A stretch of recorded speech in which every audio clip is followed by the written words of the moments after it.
Steve, just checking in. You good? My dad, he's a handful, I know. Sorry you had to see that side of him. Hey, Lizzie. No sweat. It's not on you. Your dad's just being protective, I guess.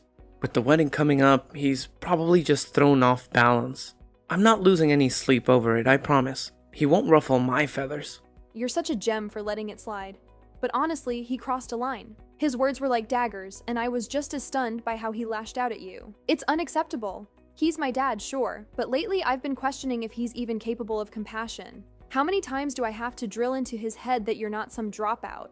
I saw you trying, really. But if he's set in his ways, what can we do? Marrying you won't suddenly win me his approval. Patience is key, I suppose. I'll keep chipping away at him, slowly but surely. It's just... he's my dad, but I can't help feeling this growing resentment. Especially seeing how he treats others. Even Mom's on edge about it all. She senses he's not the man he used to be. Is that so? Your mom's feeling the strain too. What's going on? I shouldn't dump all this on you. Not when we're about to start our lives together. It's not right to cloud our happiness with this gloom. Lizzie, we're in this together. Tough talks and all. The wedding's all set for next week at the courthouse. We're a team now. Whatever's on your mind, I'm here for it. You sure? I mean, if you're up for it, maybe we should all sit down and clear the air soon. Absolutely. Lean on me, Lizzie. I'm here for you, through thick and thin. Just thought you should know.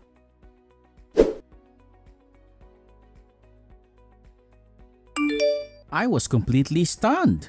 To think that my daughter would choose to spend her life with someone who had not finished high school was beyond my imagination. I'm blaming myself for not speaking up sooner. It was all so sudden. But then again, when is the right time for such revelations? Tell me, are you hiding this little detail and hoping it will never come out? Charles, good to see you again. And for the record, there was no concealment. I'm an open book. Always have been. But it seems there's been some sort of mix-up. I'm not sure where you got the idea that I was a high school dropout. Let's cut to the chase, shall we? You saw an opportunity in my wealth, didn't you? That's why you're with my daughter. Be honest. It's the least you can do. If that's your game, then you better step away from this marriage now. You've got it all wrong, Charles. Lizzie and I share something real, something deep. She's the love of my life. And I've never felt this way about anyone before. Hold on. When did we drop the formalities? I don't recall giving you permission to use my first name. Address me properly as Mr. Harrison. My apologies, Mr. Harrison. I didn't mean any disrespect. I thought since you introduced yourself by your first name, it was acceptable. But let's be clear. There's nothing for me to confess. Our wedding is just around the corner, and nothing's going to change that. Imagine how wonderful it would be if you could see that Lizzie has found true love. This wedding has barreled ahead with such speed. It might be too late to slam on the brakes now. But make no mistake, I will never accept you as part of this family. Marrying a dropout, a nobody, it's disgraceful. Lizzie has turned a deaf ear to everything I've said. She's headstrong, that one. But fine, let the wedding proceed. I'll just sit back and wait for the inevitable split. Then I'll be there to pick up the pieces. Mr. Harrison, don't you think you're being a bit extreme? Our love for each other is strong. Even without your blessing, wishing for our divorce is harsh. That's not the kind of thing a father should want for his daughter. I won't be lectured on what's right for my daughter. Your opinions on this marriage are irrelevant. It's a mistake, plain and simple. Lizzie is living in a fantasy, and I swear, I'll expose whatever charade you're playing. There's no charade, Mr. Harrison. I'm just me. Nothing more, nothing less. I've been nothing but truthful with you and Lizzie. The wedding is fast approaching, and I'd like nothing more than to have a good relationship with you. For Lizzie's sake, I hope we can find some common ground. Now, if you'll excuse me, I have matters to attend to.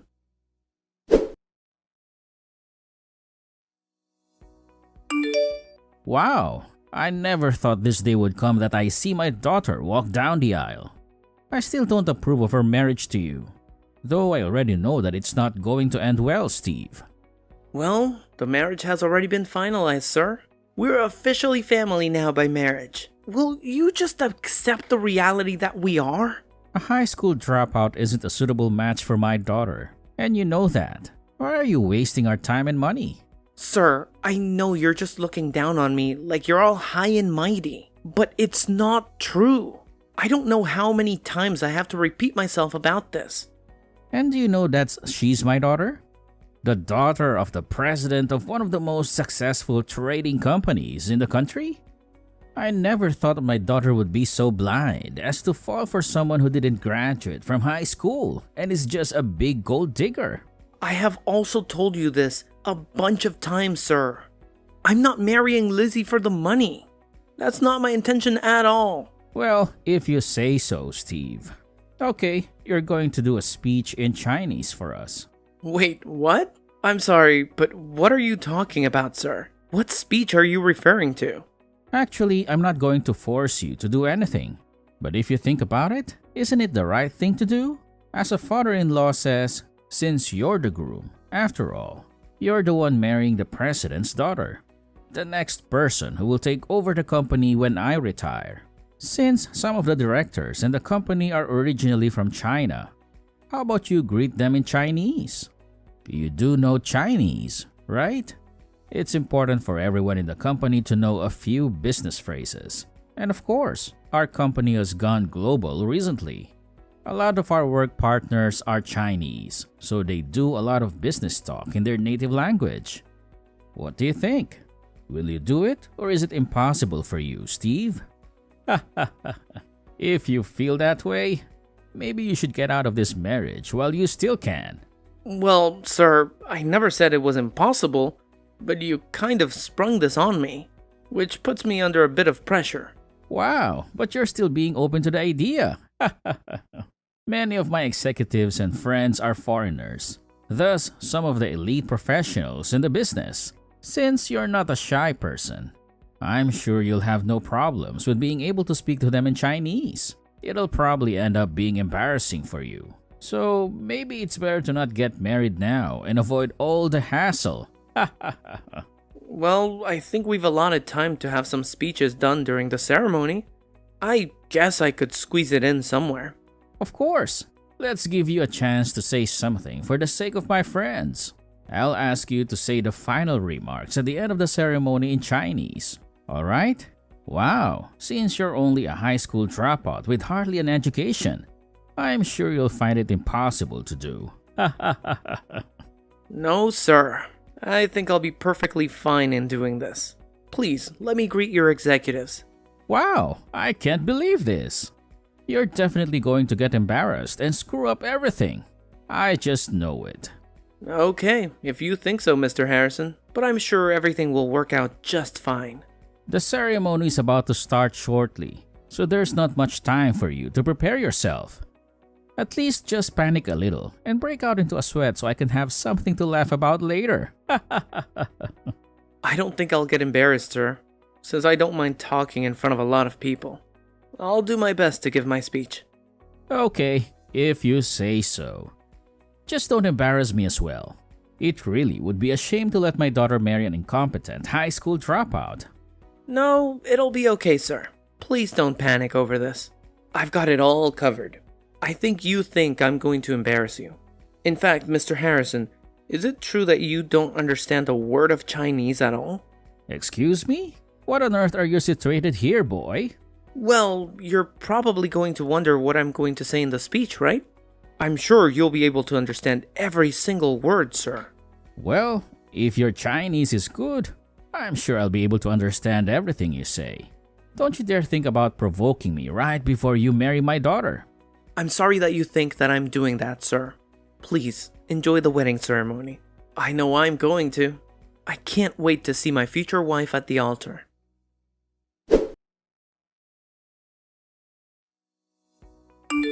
Hey, what the heck's going on here? What's the meaning of this charade?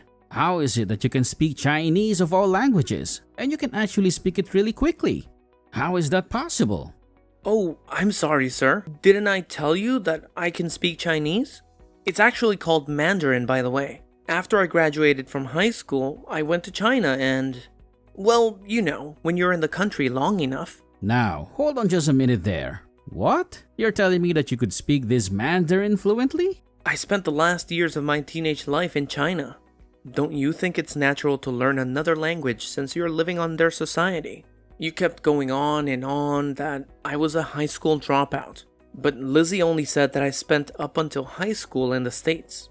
Wait, so you're really not a high school dropout at all? Are you serious, Steve? Even though I corrected you so many times, Mr. Harrison, you just didn't want to listen to what I had to say. I couldn't make any detailed corrections either. So you lived there for a bit. So that's why you're able to speak their language. Wow, I can't believe how petty you're being about this. Why must you act so strangely around me? I've done nothing to make you act this way. Well, I don't get your attitude towards me. Why are you being like this? Why did you have to doubt my abilities so much when you know nothing about me? That doesn't matter now. After your speech, the executives left without even talking to me. Don't you think that's a bit odd of them to do that right in the middle of a wedding? I feel like your attitude completely changed after you did your speech in front of everyone. Oh, okay. Is that what you're wanting to know about? As I thought, of course you didn't understand what was going on in there. Wait, what? What are you talking about? What way did I treat people? What did you say to them? It means you couldn't understand a word I was saying at all. I knew you couldn't speak, let alone understand a word of Mandarin at all. Can you? I should have expected it though, since you've decided to throw a curveball at me right before the ceremony. How dare you be so rude to me, you little swine? That's not how a boy should talk to his father-in-law. Of course, I know how to speak a bit of Chinese. I need it for work. So yes, I know how to communicate in it. But even though you were speaking that fast, I'd hardly understand if you spoke that fast in English as well. It's bad to talk so fast when people are trying to listen. Oh, really? Is that so, Charles? I'm sorry for speaking so fast that you couldn't understand me. I guess it would be better to lower my speaking to a beginner's level. Why are you acting like this towards me? You've got no right to talk to me like that. Are you trying to pick a fight with me? That's not my intention at all, Mr. Harrison. You should know that. By the way, I think all the Mandarin speakers at the venue understood what I said. I think my speech was a pretty good level of speed. You really didn't understand me, did you, Charles? I don't give a crap anymore about the speed anymore. Just tell me what you said, please. Why did my executives behave like they did? I just revealed your misdeeds to them in Mandarin, that's all. If you learned the language, you'd know what I said, Charles. Wait, what? What misdeeds are you talking about? I've not done anything wrong to them. Or any other employee, for that matter. Of all the people that were in that room, you know yourself best, right, Charles? Even though you pretended to know Mandarin, you just went about your business. You proved important meetings without understanding the context of those meetings. You actually used that to your advantage so that you could get more money out of them. Did you really think that I wouldn't find out about your dishonesty, Charles? What on earth are you talking about?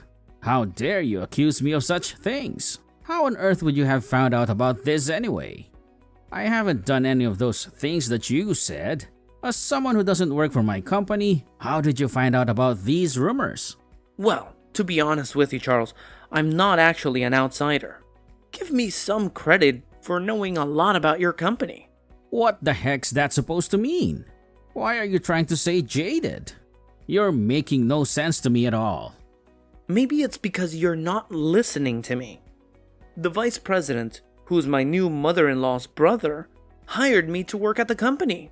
Wait a minute, what? You're seriously not found a job, have you? You're not actually working at my company, are you? Oh, but yes I do. If I'm married to Lizzie, I might take over the company someday. In the future. I thought it would be better to start working at the company as soon as I possibly could, so I can get a good feel for it. Are you kidding me? You actually started working at my company.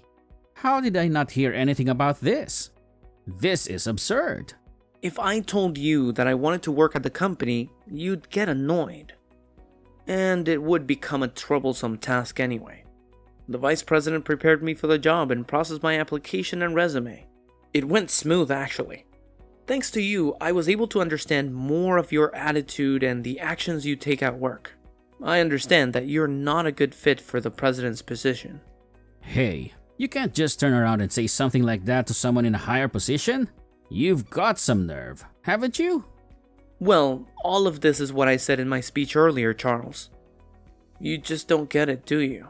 What? What are you talking about? Are you going to tell me what you said in your speech or what?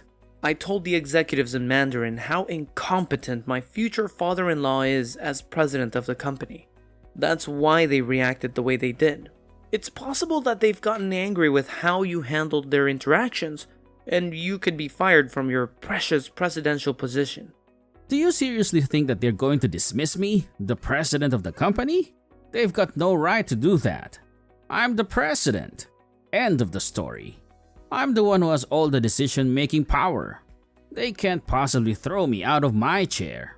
You're sounding like a dictator, Charles. And executives don't like that.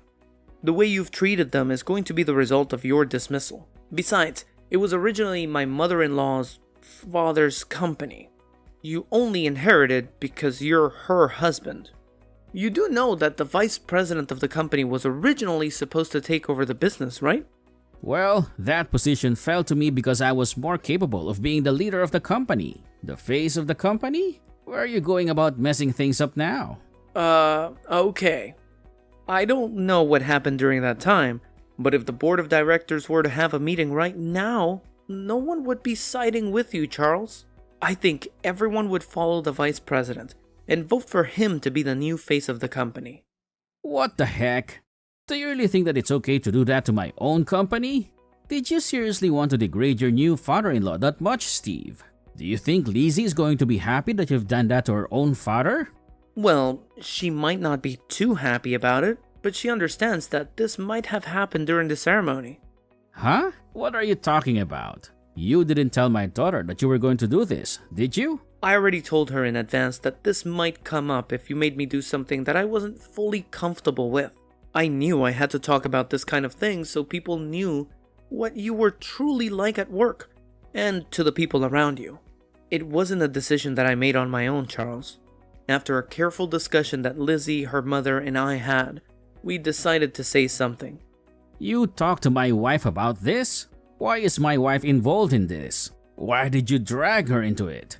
Don't you know that she's my ally and that she'll stick by me?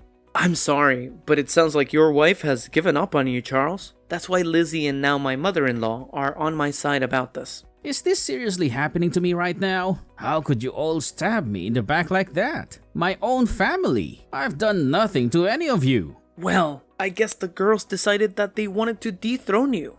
They were getting sick of the way you were treating people. Have you ever tried to take care of your family, Charles? Mentally and emotionally. It seems like all you care about is yourself. What the heck are you trying to say here? Go on, say it. You say they're your family when you talk about them to other people. But do you really care for them?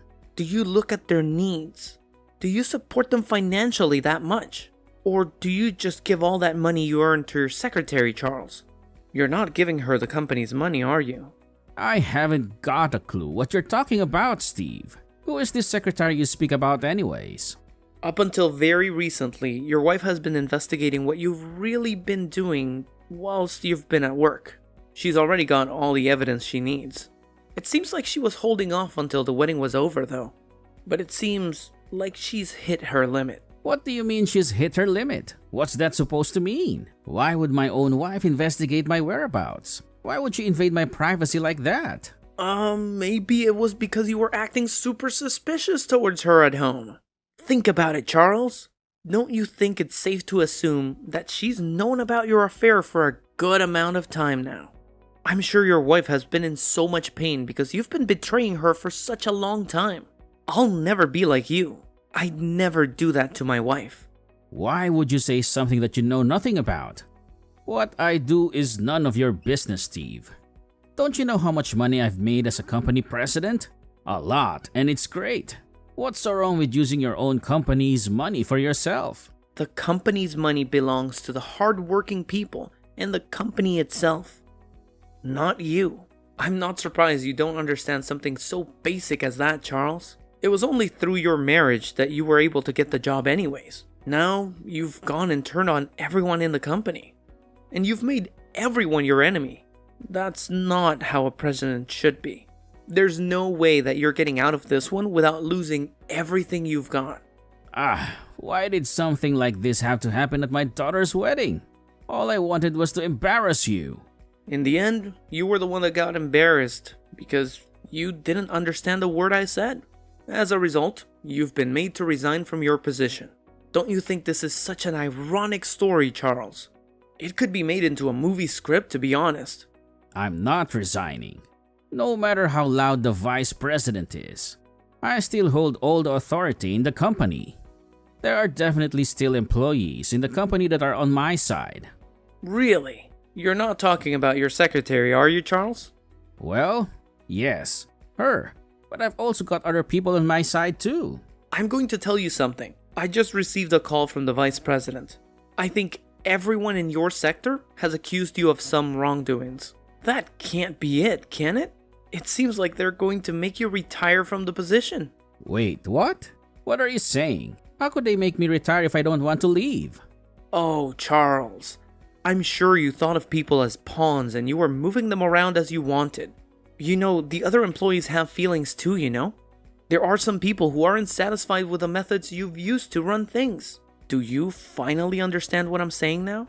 You're done. Absolutely. Finished, Charles. You're kidding me, right? You're lying to me, aren't you? What's going to happen to Kelsey? Who's Kelsey?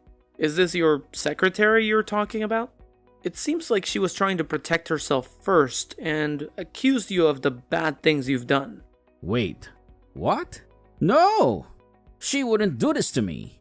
She wouldn't leave my side like this. What's going on here? Unfortunately, it sounds like you're not going to be able to avoid paying compensation though. But it sounds like your wife has agreed to reduce the amount that you need to pay dramatically. So that should be a relief for you. Yeah. What the heck? She can't just do that without discussing things with me first. This is all your fault. My family is in shambles because of you, boy. It's not my fault at all, sir. It's all your fault, Charles. You brought this on yourself. You know there are always consequences to any wrong actions a person has done. I just listened to Lizzie's and my mother-in-law's advice about how to take you down. But I knew you would try and trick me into doing something today. I was trying to dodge it, but you wouldn't let up. So I just did my best to my ability. And that was to speak in fluent Mandarin to your executives and say how crappy of a boss you are. But I had no idea that this had been planned for such a long time. This is an outrage. Please, Steve, we're both men. You know how I feel right now, yeah? Just think about how Lizzie will react to what's going to happen to me. Just come over to my side and help me out, would you? I've thought about Lizzie throughout this whole process. I'm standing by my mother-in-law. I'll also stand with the vice president. For the sake of the company and its reputation. Since you've left in tatters, you scumbag boss. What? You're just going to stand there and watch me fall? You're just going to betray me?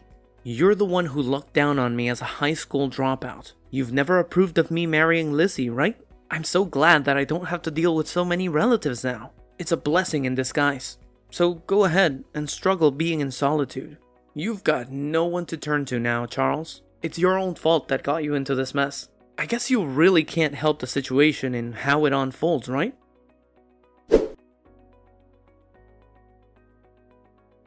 After the wedding celebrations, a tense board meeting was held in which the members unanimously decided to ask Charles, the former CEO, to resign from the company.